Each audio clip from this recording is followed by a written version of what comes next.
Say a few words to introduce our guest speaker today. So I went to ministerial school at Unity Village in Missouri for 3 years, from 2009 through 2012. I uprooted my life and went for the transformation. And one of the smiling figures that I encountered on the path there was our guest speaker today, Lysa Allman-Baldwin. And she was always so present and smiling. And we really didn't know each other, except we shared a lot of commonalities. We were excited about the same things. And what I've come to learn in the years following is that she's a change agent like I am. And which partly meant that she wasn't destined to stay at Unity Village for long as an employee, because as I've since learned, she's been a travel writer most of her life, and that she's really had this wanderlust, as a Joni Mitchell song might describe it. So she's also a writer. She has a book out, which I'm going to share with you right now. I cried, and people loved me anyway. And it's a powerful, powerful story of being authentic. And that's what Lysa's work is about now. Teaching people, speaking, in writing, in workshops, teaching people how to be truly authentic, how to be who you are, express the emotions you're going through at the moment, and to receive not only support and help, but love, and watch as you shine in those moments. So Lysa, as the queen of timing, gave up her regular job and decided to become an itinerant speaker, workshop leader, right at the beginning of COVID. Got rid of her home, was about to travel the United States, and she has manifested it. She told me at lunch last week that she's not had a day where she hasn't had all of her needs met. We're not had a day where she didn't have a wonderful place to live and work to do, right?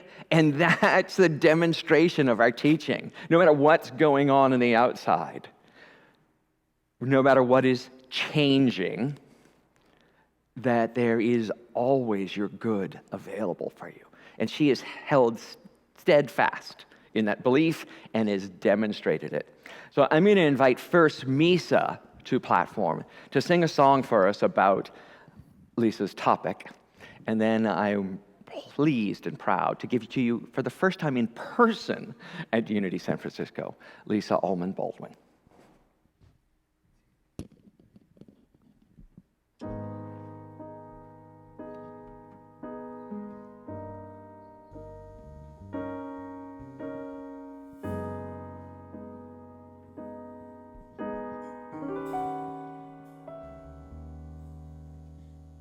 Everything must change.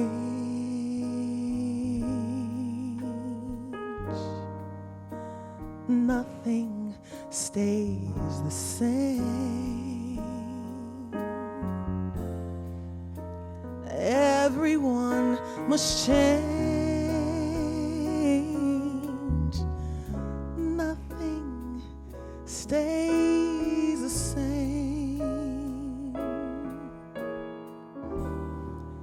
The young become the old,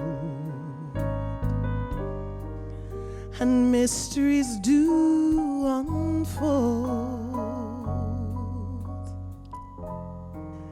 'cause that's the way of time. Nothing and no one goes unchanged.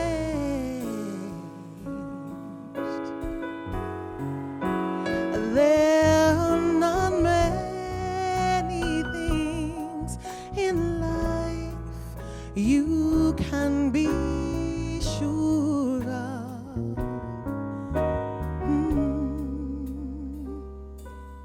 except rain comes from the clouds, the sun lights up the sky, and hummingbirds do fly.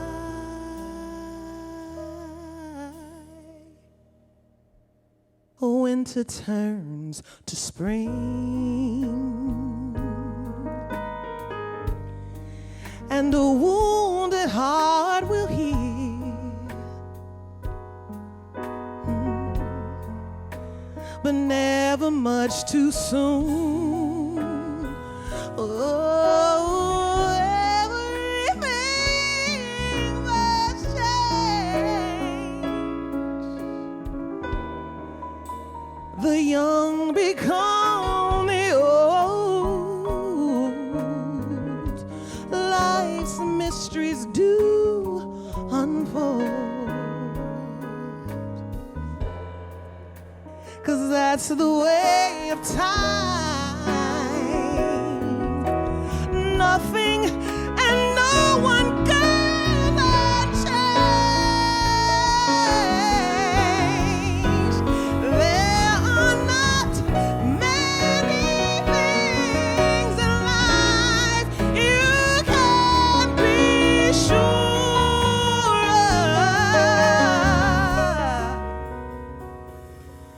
except rain comes from the clouds, the sun lights up the sky, and hummingbirds do fly. Rain comes from the clouds, the sun lights up the sky, and hummingbirds do fly.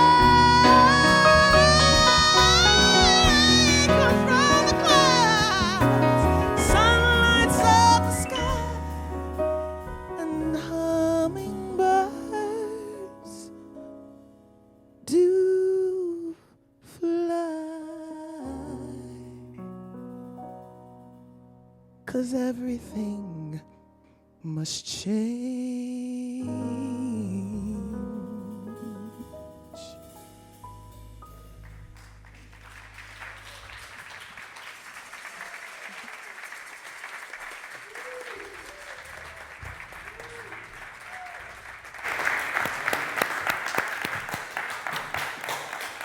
Isn't Misha amazing? Last week, she asked me if I wanted to pick the music for today, and I said, no, that's not my area of expertise. I will let you pick the song. And I have heard that song many times, but never like that. So let's hear it again from Lysa. That's amazing. Amazing. So like Ken said, this is the first time speaking to you in person. I was scheduled last year in June, some of you may remember. And like he said, when we planned it over a year before that, there was no COVID or anything. So it ended up being online. So I did speak online and did a workshop online. But it's wonderful to be here with you in person. So I thank you all for welcoming. And I've been able to come to service for the past few Sundays as well. So I appreciate that. So the title of my talk is, Now What? Thriving in the Midst of Change. Now, it goes without saying that we've all undergone unprecedented changes in the past year and a half, mentally, emotionally, spiritually, and perhaps even physically. Our world has been turned completely on its ear, and we're not quite sure if what we're in now is our new normal, or if there's a new normal to come. We're still in the midst of a worldwide pandemic. Global racial tensions are perhaps as high as they've ever been. Here in our country, our government, in my opinion, has been failing us for decades, and all around us, we see some sort of financial hardship. But the truth of the matter is, whether we're in the midst of any of that, or in the process of moving, going through a divorce, experiencing the change of seasons. We've just received an unexpected medical diagnosis. A child is leaving the nest. We just got a new job, or perhaps lost or left one. Our bodies are changing. It's time to move into the next stage of our lives. We're grieving the loss of a loved one. Whatever it is, change is always afoot. Yet all of these circumstances, every single one of them, offer us incredible opportunities to gently let go of the old and powerfully embrace the new. It's not just about surviving, but thriving in the midst of change. Yes, we can thrive in the midst of change. So let's take a closer look at that word change. If you were to look in the dictionary, you will find it as a verb, to make or become different. To make or become different. Like, for example, a proposal to change a law. Or to take or use another instead of. To take or use another instead of. Like, for example, someone deciding to change their name. And you'll also find it as a noun, the act or instance of making or becoming different. The act or instance of making or becoming different. Like maybe the shift from a nomadic to an agricultural society. Those are more, shall we say, for the purposes of this talk, concrete changes. But the change I'm talking about is the only constant in life, inevitable change. And we don't always get to choose how it comes about or have the ability to control it. Sometimes, going through an unexpected change is easy and seems to have its own natural ebb and flow. Other times, it may stretch us beyond our comfort zone. And then there are those times when every step seems so damn hard. Change is often inconvenient, uncomfortable, unwanted, and most of the time we resist it. We dig our heels in like little kids with, "No, I don't wanna." Well, we've all heard the phrase, everything changes, nothing stays the same. Even the great Buddhist masters say that nothing is permanent. But the fact of the matter is, every great beginning has been marked by great change. If we dig our heels in and insist on holding tightly to our current circumstance or reality, we deny the space, the opportunity to reach for something new, or for perhaps someone new to come in. When faced with change, we must learn to allow. Yes, we can thrive in the midst of change. So why is the process of change often so difficult? Because behind it is usually fear, or shame, or anger, or guilt, or unworthiness. It's that old stuff, those old stories, I call them lies, that we've been telling ourselves about ourselves that are running the program in the background of our subconscious mind. And that fear, or anger, or shame, or guilt, or unworthiness cause us to walk around unconscious and asleep to who we really are, making us believe that we are powerless victims to our current circumstance. Embracing change instead of resisting is key. There's a woman by the name of Sarah Blondin, and she has a podcast called Live Awake. And on that podcast, she has a meditation called When We Must Endure. And in it, she says in part, and I invite you to just close your eyes and take these in as I read a little bit about what Sarah Blondin has to say. There is a place where one can arrive at only to lie down and surrender. There is a place where prayer is your only comfort. There is a place where we must be cured by the sun and weather. This is not an easy place. Moments where we feel we're being overdrawn are rare, she says. They are places of great shift and change and rebirth. Only a few of them in our lifetime, if we are so lucky. There is glory here, squinting your eyes in the sun, bracing yourself against the wind, tethered between two branches, skin taut, tight against the forces that reel around you. You are being transformed. She says, if you listen closely, you will hear your soul is actually singing. How beautiful your soul's great call to growth. There are times in our life when we must endure to be born into more wholeness. Times in our life when we must wait out our great storms of unknown. Traverse through unfamiliar landscape.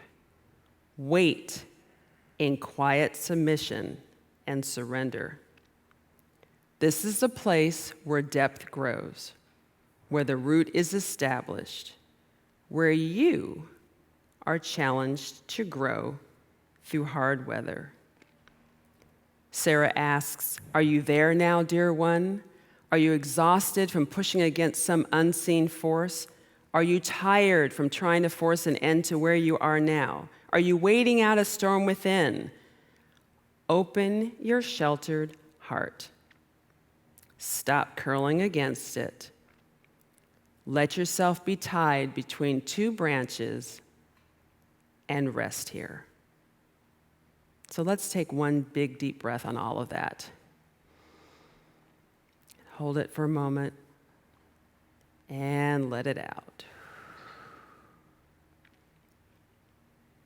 Working through change, even if difficult or scary or laced with emotions, leads to transformation and helps us more fully move into alignment with our highest vision and purpose.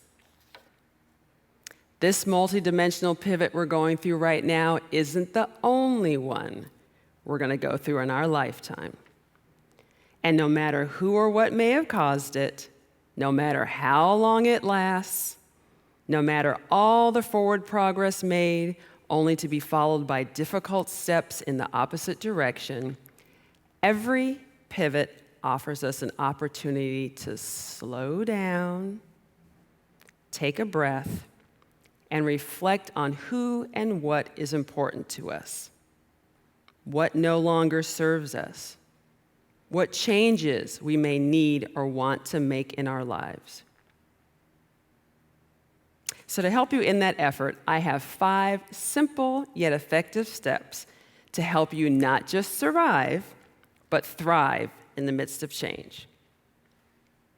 So step number 1, take some time to discover what is preventing you from moving forward.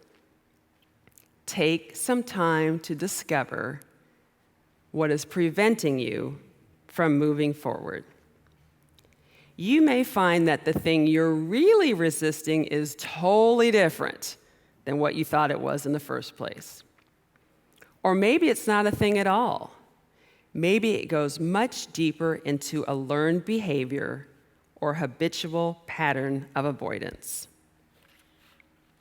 Step number 2, identify the specific emotions and feelings you're experiencing around that particular change. Identify the specific emotions and feelings you're experiencing around that particular change. And make sure to allow yourself to feel the full range of those emotions. From sad to happy, angry to content, allow them all to come forth and give them the space needed to breathe. Step number 3, Share your emotions and feelings with someone you trust, someone who will hold sacred space for you and allow you to be heard. Share your emotions and feelings with someone you trust, someone who will hold sacred space for you and allow you to be heard. This not only opens the door to heartfelt communication with another human being, but you're likely to find that you're not the only one experiencing those emotions and feelings, or going through the same or similar life change. Step number 4, look for and embrace the hidden lessons and blessings within the circumstance. Look for and embrace the lessons and blessings hidden within the change or circumstance. There are always lessons and blessings within. Your job is to find them, embrace them, make them your new focus or mantra, share them to help others. Stand firm in the knowing that they are there to serve your highest and greatest good. And step number 5, tap into the positive energy around the things you can control. Tap into the positive energy around the things you can control, like daily meditation and prayer, getting regular exercise, eating healthy foods that nourish from within, helping a neighbor, donating money to an organization doing great work in the world. Focus on being of service to yourself and others. Practicing these 5 steps on a regular basis will more easily help you navigate both the unsteady and steady rhythms and cycles of life. Nothing, my friends, happens to you. Everything happens through you and for you. Change is your call to presence. Lastly, I invite you to think of a time when you went through a change for something you actually wanted. Maybe it was getting married, maybe it was having a baby, maybe landing a big client, moving into your dream home. Whatever it was, tap into what it felt like at the time and remind yourself you will feel this way again. You will feel this way again. This challenging time shall pass, and when it does, maybe you'll discover a new talent or strength hidden within the depths of your soul, waiting to come forth. You might also start taking less for granted and learn to appreciate who and what you have in your life, what really matters. During this unprecedented time in our world, let's come together in our oneness as beautiful beings on this planet, as intricate links in a chain of consciousness, and remember, change is yet another opportunity to practice our spiritual practice. Yes, we can thrive in the midst of change. Let this time of great change remind us of the truth that everything is in divine order. Namaste. Thank you. Thank you. So I've written an affirmation for us today. I'll say it once and then let's know this together. In the midst of change, I have the power to not just survive, but thrive. Can we know that together? In the midst of change, I have the power to not just survive, but thrive.